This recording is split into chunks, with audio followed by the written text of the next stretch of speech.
جی، طلاق کا مسئلہ ہے کہ اگر پاکی کے دنوں میں خواتین سے جماع قائم کر لیا جائے، جسمانی تعلق قائم کر دیا جائے، پھر انہی دنوں میں اگر شوہر طلاق دے تو ایسی طلاق کا کیا حکم ہے؟ یہ میں پہلے بھی اپنے کچھ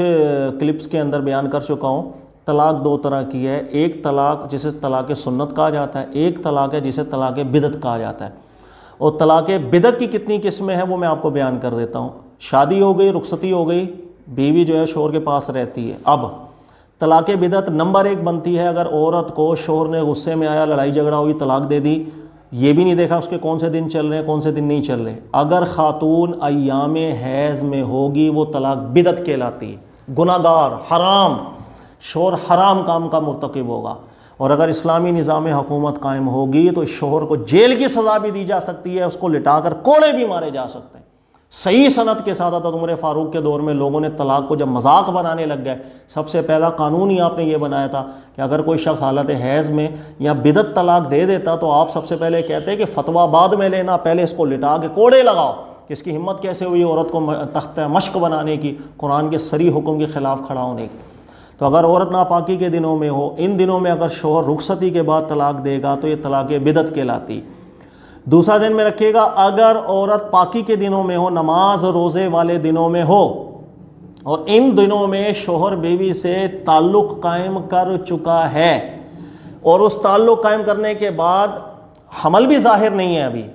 یعنی یہ نہیں پتا کہ حمل ہے یا نہیں ہے، جسمانی تعلق قائم کرنے کے بعد انہی پاکی کے دنوں میں طلاق دے دے، اس کو بھی طلاق بدعت کہا جاتا ہے۔ گناہ گار ہوگا شوہر، اسلامی نظام حکومت ہوگی تو اس کو لٹا کر کوڑے مارے جائیں گے کہ جس نے ایسی حرکت کی ہے، اس کو اللہ کا حکم سننے میں نہیں آیا تھا۔ اللہ نے فرمایا اذا طلقتم النساء فطلقوهن لعدتهن، کہ جب کبھی عورت کو طلاق دی جائے تو اس کا ایک وقت ہے جو اللہ نے رکھا ہے، وہ وقت یہ ہے پاکی کے دن عورت چڑھے اور اس پاکی کے دنوں میں اس سے جسمانی تعلق بھی قائم نہ کیا جائے، اب اس کو طلاق دینی، یہ اللہ کا حکم ہے۔ اس سے ہٹ کر طلاق دے گا طلاق بدعت ہے۔ اسی طرح طلاق بدعت تیسری ہوتی ہے اگر ایک شوہر ایک ہی ساتھ ایک سے زیادہ طلاقیں دے دے، یعنی 2 طلاقیں دینے کی کوشش کریں یا ایک ساتھ 3 طلاقیں دینے کی کوشش کریں، یہ بھی طلاق بدعت ہے بالاتفاق۔ یہ جو میں نے 3-4 صورتیں بتائی ہیں بالاتفاق تمام دنیا کے علماء، فقہ حنفی، شافعی، مالکی، حنبلی، فقہ جعفری، آپ دنیا کی کوئی فقہ اٹھا کے پڑھ لیں، بالاتفاق ان سب طلاقوں کو طلاق بدعت کہا جاتا ہے۔ جب یہ طلاق بدعت آپ کو ذہن میں سمجھ میں آ گئی، اس کا اب نتیجہ کیا نتیجہ ہوگا اس کا، یعنی جب اگر کوئی شوہر طلاق بدعت دے بیٹھا اب کیا کریں، تو آیا یہ طلاق بدعت واقع ہوگی یا نہیں، یعنی ہم بولے شوہر گناہ گار تو ہو رہا ہے لیکن یہ طلاق ہو گئی یا نہیں ہو گئی، اس میں 2 موقف رہے ہیں شروع سے ہی، صحابہ کرام کے دور سے ہی بیٹا یہ 2 موقف چلتے آئے ہیں، یہ کوئی اجماعی مسئلہ نہیں ہے، ہمارے یہاں گمراہ کر دیتے ہیں لوگوں کو اجماعی مسئلہ ہے، یہ شروع سے اختلافی مسئلہ رہا ہے، صحابہ کے دور سے اختلافی مسئلہ رہا ہے، تابعین کے دور سے اختلافی مسئلہ رہا ہے۔ وہ الگ بات ہے کہ ائمہ اربعہ ایک جانب کھڑے، لیکن ائمہ اربعہ کسی جانب ایک جانب کھڑے ہو جائیں وہ اجماعی مسئلہ نہیں ہوتا، اختلافی مسئلہ ہے شروع سے۔ یہی وجہ ہے چاہے ائمہ اربعہ ایک جانب کھڑے ہیں لیکن بعد میں آنے والے متاخرین جس پر منکشف ہوا وہ اپنی کتاب میں لکھ کے گیا یہ مسئلہ اختلافی بھی ہے اور زیادہ مضبوط دلائل دوسری جانب بھی قائم ہے، میں اس کے چند حوالے بھی آپ کو دیتا ہوں۔ لہٰذا ذہن میں رکھیے گا اختلافی مسئلہ شروع سے چلتا ہوا آ رہا ہے کہ جب کبھی شوہر طلاق بدعت دے دے، ناپاکی کی حالت میں طلاق دے دے، رخصتی ہو گئی اس کے بعد، یا پاکی کے دن ہو لیکن تعلق قائم کر چکا ہے اب طلاق دے دے، یا ایک ساتھ ایک سے زائد طلاقیں دے دے، ان صورتوں کے اندر یہ طلاقیں ہو جائیں گی یا نہیں۔ 2 موقف رہے ہیں شروع سے صحابہ کرام کے دور سے۔ ایک موقف یہ ہے کہ طلاق بدعت دینے سے شوہر گناہ گار ہوگا، سزا کا مستحق ہوگا، الگ بات ہے، لیکن طلاقیں واقع ہو جاتی ہیں۔ اور ایک موقف علماء کا شروع سے صحابہ کا یہ چلتا آ رہا ہے یہ طلاقیں بھی واقع نہیں ہوتی ہیں، اس لیے کہ جو بدعت کا کام ہے نبی علیہ السلام فرماتے ہیں کہ ما لیس علیہ امرنا فہو رد، اس کے منہ پہ اٹھا کے مار دو جو بدعت کا کام کرتا ہے، لہذا کوئی طلاقیں واقع نہیں ہوتی ہیں۔ 2 موقف چلتے ہوئے آ رہے ہیں، دونوں موقف اپنے اپنے استدلالات بناتے ہیں، دونوں کے دلائل ہیں۔ میرے نزدیک عند تحقیق راجح قول، دلیل میں مضبوط قول یہی ہے کہ طلاق بدعت بالکل واقع نہیں ہوتی ہے، بالکل واقع نہیں ہوتی ہے۔ تفصیل سے استدلالات کا مطالعہ کر لیجئے گا، آپ کو معلوم چل جائے گا کہ استدلال مضبوط یہی ہے، اس لیے کہ روایات کے اندر اتنا شدید اضطراب اور تعارض ہے کہ روایات سے استدلال باطل ہو جاتا ہے۔ روایات میں جب تعارض ہوتا ہے تو فیصلہ قرآن کرتا ہے، فیصلہ روایات نہیں کرتی ہیں۔ میں اس کی ایک مثال آپ کو دیتا ہوں۔ دیکھیے گا کہ اللہ نے قرآن میں فرمایا جب تم وضو کرو فاغسلوا وجوہکم، چہرہ دھو، وامسحوا برؤوسکم، اپنے سر کا مسح کرو، اللہ نے فرمایا اپنے سر کا مسح کرو۔ ٹوپی کا مسح کرنے کا حکم اللہ نے نہیں دیا، امامے کا مسح کرنے کا حکم نہیں دیا، اللہ نے قرآن میں فرمایا سر کا مسح کرو۔ اب ایک روایت آ گئی، امام بخاری لے کر آئے ہیں، مغیرہ کی روایت لائے ہیں، وہ کہتے ہیں کہ ایک دفعہ میں سفر میں تھا، میں نے اللہ کے نبی علیہ الصلوۃ والسلام کو دیکھا، امامہ شریف باندھا ہوا تھا، تو وضو کرتے ہوئے اللہ کے نبی علیہ السلام نے اس مبارک اپنے امامہ شریف کے اوپر سے ہی ہاتھ پھیر دیا، یعنی امامے پر ہی مسح کر لیا تھا۔ اب اس حدیث کو ماننے کا مطلب یہ ہے کہ اللہ نے قرآن میں فرمایا کہ سر کا مسح کرو، لیکن حدیث وہ بھی صحیح حدیث ہے، اس میں ذکر آ رہا ہے کہ نہیں امامے پر بھی مسح کر سکتے ہیں۔ یاد رکھیے گا اس روایت سے علماء نے استدلال نہیں کیا، محققین علماء نے منع کر دیا، اس کی وجہ یہ ہے کہ یہ روایت اضطرابی صورت میں آئی ہے، یعنی بخاری کے اندر ہی یہ روایت مغیرہ کی دو انداز میں آئی ہے، دیگر کتب میں بھی آئی ہے۔ ایک روایت میں مغیرہ کہتے ہیں میں نے دیکھا اللہ کے نبی علیہ السلام کو، اللہ کے نبی علیہ السلام نے امامے پر ہی مسح کر لیا تھا، اور یہی واقعہ مغیرہ سے دیگر طرق کے ساتھ آیا، اس میں ذکر ہے مغیرہ کہتے ہیں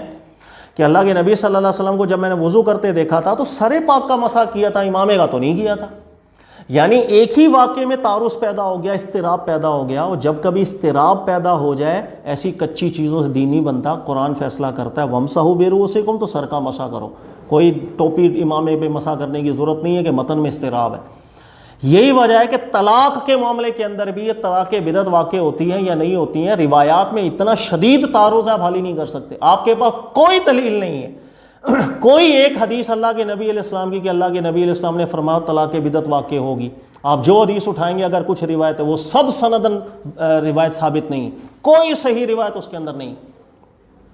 عمر والی حدیث لے کے آ جائیں گے، اس میں بھی فطلقها، ماضی کے سیغے سے متکلم کی طرف اشارہ ہی نہیں نکل رہا، استدلال اس سے بھی باطل ہے۔ زیادہ سے زیادہ مڑا کے عبداللہ ابن عمر کی روایت آپ لے آتے ہیں کہ حضرت عبداللہ ابن عمر نے حالت حیض میں اپنی بیوی کو طلاق دے دی تھی، بعد میں کسی نے پوچھا سر طلاق شمار ہوئی تھی یا نہیں، تو بخاری کی روایت عبداللہ ابن عمر نے ہاں طلاق شمار ہوئی تھی۔ سر اس حدیث سے بھی استدلال نہیں کیا جا سکتا، تعارض ہے، اس لیے کہ ایک روایت ہے کہ عبداللہ ابن عمر کہہ رہے ہیں طلاق شمار ہوئی تھی، یہی روایت دیگر ترک کے اندر آئی ہے لا تؤدوا شیئا، کوئی طلاق شمار نہیں ہوئی تھی۔ ایک روایت میں ثم ردھا، طلاق کو ختم کر دیا گیا تھا، پہلے جیسے رشتہ رکھنے کا حکم دیا گیا تھا۔ اتنا اضطراب آ رہا ہے، کہاں سے اس سے استدلال کرو گے؟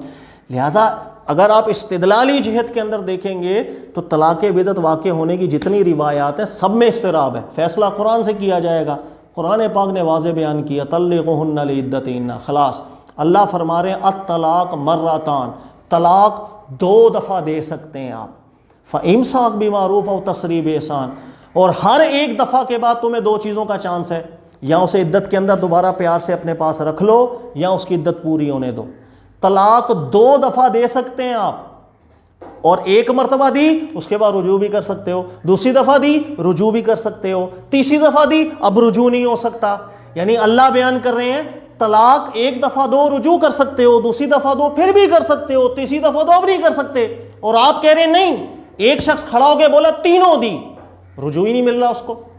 قرآن اس کی کوئی آپ کی تصریح نہیں، قرآن آپ کے ساتھ نہیں کھڑا ہوتا ہے۔ زیادہ مضبوط دلیل یہی ہے طلاق بدعت واقع نہیں ہوتی۔ لہٰذا میں قدر تفصیل میں چلا گیا اور مجھے امید ہے آپ کو فائدہ ہوگا، زیادہ مضبوط استدلال یہی ہے، لیکن اس کے باوجود بھی چونکہ مسئلہ ایک اجتہادی نوعیت کا ہے اور اس میں بہت بڑے بڑے مجتہدین جن کا یہ موقف رہا ہے کہ طلاق بدعت واقع ہو جاتی ہے، میں ہمیشہ لوگوں کو یہ بیان کرتا ہوں کہ ایسے اختلافی موضوعات پر کسی کے گھر میں یہ واقعہ ہو جائے پریشان نہ ہو، اگر وہ خود اہل علم ہے یا طالب علم ہے، شوقین ہے مطالعہ کرنے کا، استدلال کرنے کا، سمجھنے کا، پڑھنے کا، وہ خود تحقیق کر رہے، جو بات قرآن سنت کے زیادہ مطابق لگ رہی ہو، دلیل میں وزنی لگ رہی ہو، اس پر عمل کر لیں۔ اگر وہ خود طالب علم نہیں ہے، اہل علم میں سے نہیں ہے، ایک مثال ہے، تو وہ جس عالم پر اعتماد کرتا ہے، بھروسہ کرتا ہے اور اس کے تائیں لگتا ہے کہ قرآن سنت سے ہی بات کرے گا، اس سے فتویٰ لے، وہ جو رائے دے بسم اللہ اپنی زندگی کو اس حساب سے گزار دے، کوئی اس میں لڑنے کی بات نہیں، کوئی جھگڑنے کی بات۔ اور بہرحال بائی دا وے لوگوں کو بڑے اعتراضات کرتے ہیں کہ یار حنفی علماء میں سے بھی آپ علامہ سروجی حنفی کو مطالعہ کریں، آپ پڑھیں محمد بن ناز حنفی صاحب کو، واضح طور پر لکھ کے گئے ہیں 3 طلاقوں کی کوئی بات نہیں، وہ ایک قانونی بات تھی، ہم دین بدلتے پھریں۔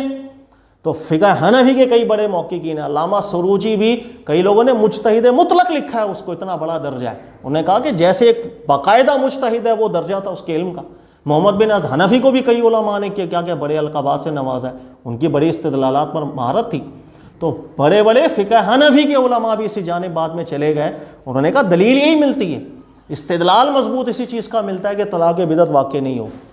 بہرحال پھر بھی اختلافی مسئلہ رائے، تو آپ کو جس عالم پر اعتماد جائے اس سے فتویٰ لیں، اس سے رائے لیں، اسی پر عمل اپنی کر لیں زندگی کی.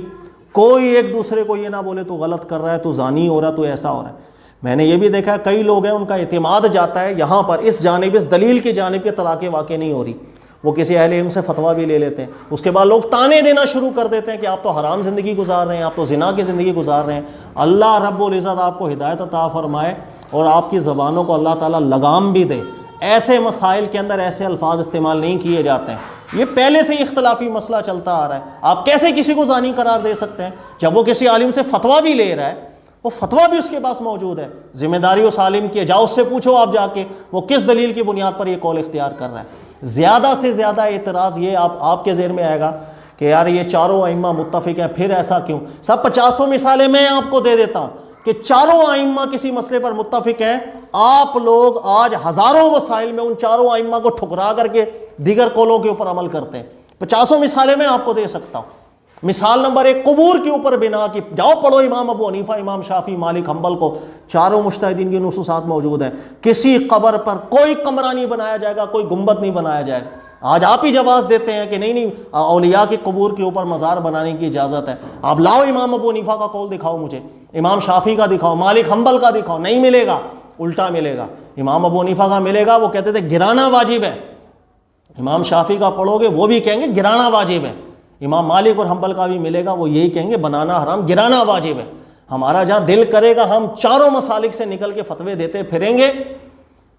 اور جہاں اتنی بڑی بات ہوگی وہاں پر کوئی نکل جائے اگر ان چاروں ائمہ مذہب سے کسی اور قول پر فتویٰ دے، وہ گمراہ ہو جاتا ہے، وہ بدعتی ہو جاتا ہے. انا للہ و انا الیہ راجعون. بہرحال یہ تھوڑا سا میں جذباتی بھی ہو گیا، میں معذرت خواہوں، لیکن مجھے امید ہے اللہ تعالیٰ سمجھا دے جو میں سمجھانا چاہ رہا ہوں. جزاک اللہ خیرہ.